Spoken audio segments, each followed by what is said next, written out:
This is the next thing. Last week, Donald Trump was down in North Carolina, and he gave a talk. And in the talk, he talked about how, well, he did the same talk. He's done this talk a couple of times, that he's going to save Christianity, that he's going to put things in place. If you elect him president, he will put things in place that will root out all the anti-Christian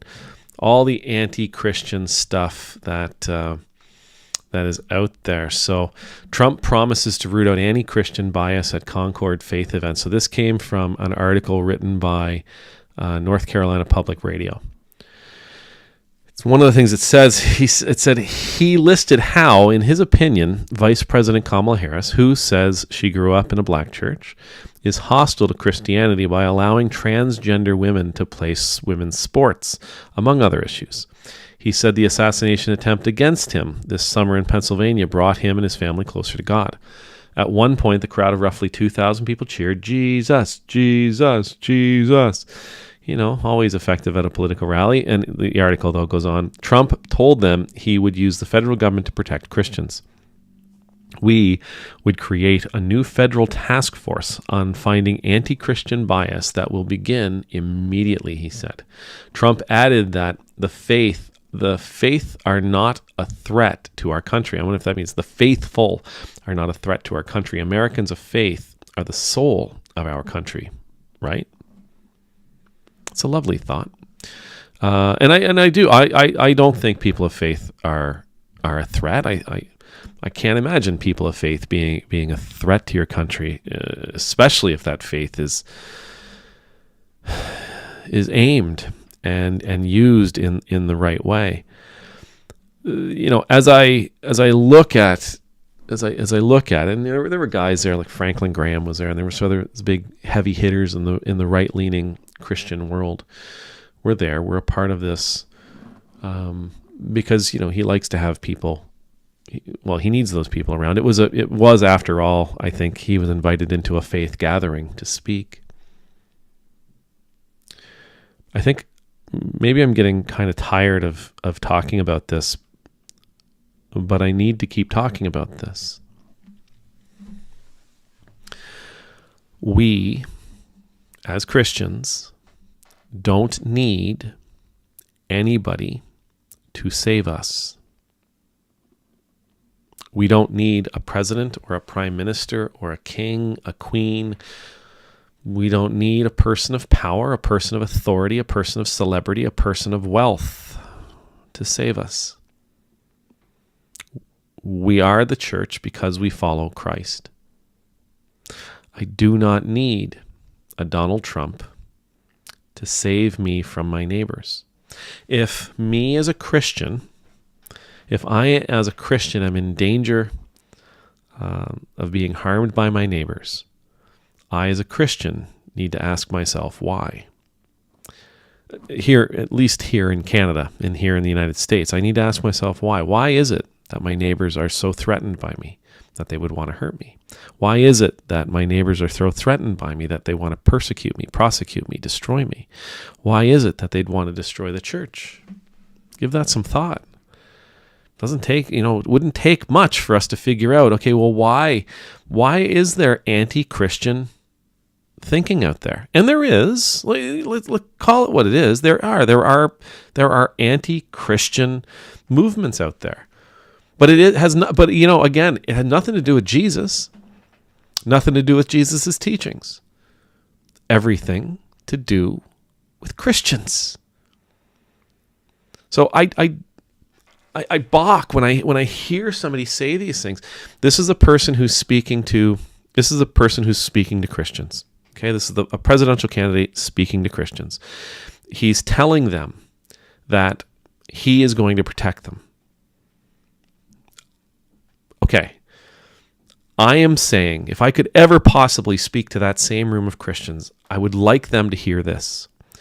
We don't need him to protect us. We need to understand why some in our community are anti-Christian. Because again, it's not the message of Jesus that they're offended by. It's not the person of Jesus that they're offended by. It's the Christians who claim to follow Jesus that they're bothered by, that they would be against. But furthermore, I think the thing that I would encourage you is to remember that Jesus never told us to be afraid. Fear not. Right? Jesus never told us to be afraid. And so a message that comes from anyone, and they're everywhere, a message that comes from anyone speaking to Christians that tells them that they need to be afraid. And Trump's message of saying, I will save you from the anti-Christians out there in the world, that is a message that says you should be afraid of them. I can save you kind of implies you're at risk, you're in danger.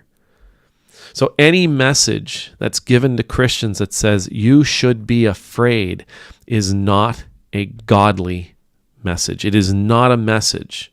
It is not a Christian message. Straight up. It's not a Christian message. We have nothing to fear. We do not need someone to save us.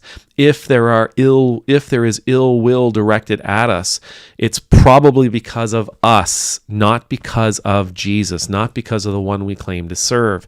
We should ask ourselves why, and maybe do something about it.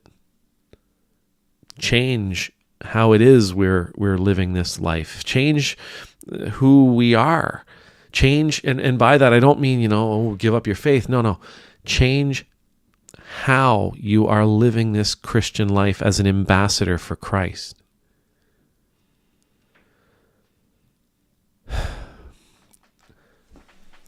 We have nothing to fear. There is nobody in this world who can ever take away the thing that matters most to me. God. There is no power in this world.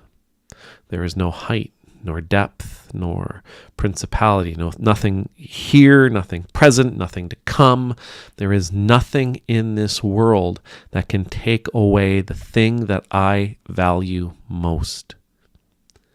Nothing in this world that can take away my relationship with Jesus Christ. There is nothing in the world that can take God out of my life, that can take me away from God. Therefore, there is nothing that I have to fear. The most ardent anti-Christian forces in this world cannot defeat me. The most ardent anti-faith forces in the world cannot defeat me. Full stop. Period. Mic drop. Because the thing that I value is heavenly. It's spiritual. It's God. It's not physical. They can beat me. They can rob me. They can take my home from me. They can leave me naked for dead in a ditch. Okay?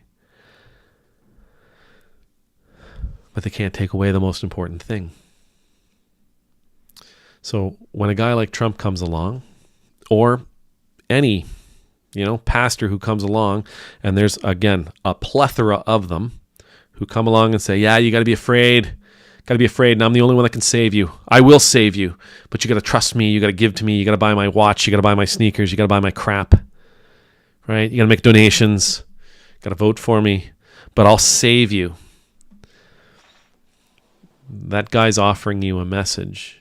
That person is offering you an ungodly message, and it needs to be ignored. It needs to be cast out. And that person, you need to see them for what they truly are. They're manipulative, right? They're running a scam.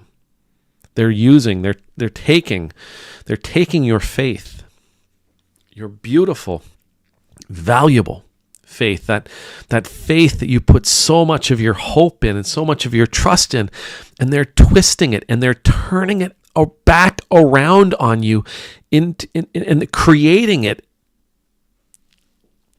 turning it into something toxic.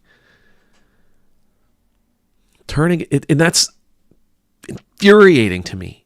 They're turning it into something toxic and awful. They're not, it will stop becoming a life giver. It'll stop becoming a source of hope and a source of joy and a source of peace. And instead it will be something that is, well, exactly the opposite. It'll take your life. It'll take your peace. It'll take your home. It'll turn you and twist you and have you looking in every other direction for salvation except for the one direction that you know you're supposed to be looking. These guys, well, these guys aren't of God. Anybody who tells a Christian that the Christian's supposed to be afraid, anybody who tells the Christian that they can save them, that's the kind of person that's going to try to sell you their own personalized, personal endorsed Bible. That's the person who's hoping to use you to get something for themselves. Anybody who's willing to take your beautiful faith, your powerful, life-giving faith, anyone who's willing to take that and turn it into something toxic, something cancerous that you will carry, they're no friend of yours. They're an enemy. Amen.